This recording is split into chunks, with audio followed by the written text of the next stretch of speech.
జయ శ్రీమన్నారాయణ. 1000 ఏళ్ల క్రితం ఈ సమాజాన్ని, మానవ సమాజాన్ని అంతటినీ కూడా బాగు చేయడం కోసం ఈ లోకంలోకి వచ్చిన మహనీయులు భగవద్ రామానుజ ఆచార్య స్వామి. మే 2వ తారీఖు నాడు ఉదయం నుంచి రాత్రి దాకా అద్భుతమైనటువంటి కోలాహల పూర్ణమైనటువంటి కార్యక్రమాల్ని మనం చేసుకోబోతున్నాం.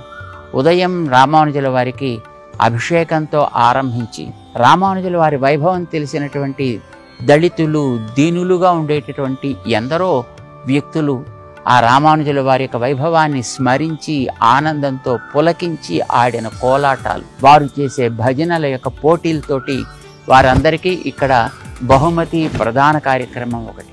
మన వివిధ కళాశాలల్లో ఉండేటటువంటి ఉన్నత విద్యావంతుల యొక్క సమావేశం ఒకటి. దళిత వర్గాల్లోకి దైవాన్ని తీసుకువెళ్ళినటువంటి మహనీయులు రామానుజాచార్యుల వారైతే తమకు ఉండేటటువంటి ఆ ప్రేమని, ఆదరాన్ని చూపిస్తూ అలాంటి లంబాడాలు, మిగిలినటువంటి వర్గాల వాళ్ళు వచ్చి సాయంకాలం పూట రామానుజుల వారి ముందర చేసేటటువంటి ఒక అద్భుతమైనటువంటి కోలాహల పూర్ణమైనటువంటి ఒక నృత్య ప్రదర్శన, ఇలాంటి ఎన్నో కార్యక్రమాలతోటి మనం 2వ తారీఖు నాడు వారి యొక్క తిరునక్షత్రం 1008వ తిరునక్షత్రాన్ని మనం చేసుకోబోతున్నాం. 1, 8 కలిపితే 9 వస్తుంది. మనందరికీ తెలుసు. 9కి ఉండే ప్రాధాన్యం కూడా మనకి తెలుసు.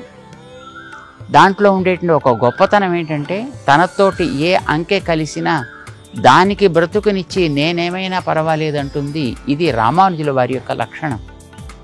ఈ లోకమంతా బాగుపడదలిస్తే వారికి మంత్రాన్ని ఇవ్వడం వల్ల నేను నరకానికి వెళ్ళినా అది నాకు ఆనందం, లోకమంతా బాగుంటే చాలును అని చాటి చెప్పినటువంటి మహనీయులు భగవద్ రామానుజాచార్య స్వామి.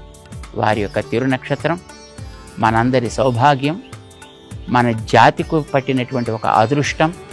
దాన్ని మనం నిరూపించుకుంటూ వారి కార్యక్రమాలని ఆనందంగా అద్భుతమైనటువంటి వైభవంతో చక్కగా జరుపుకుందాం.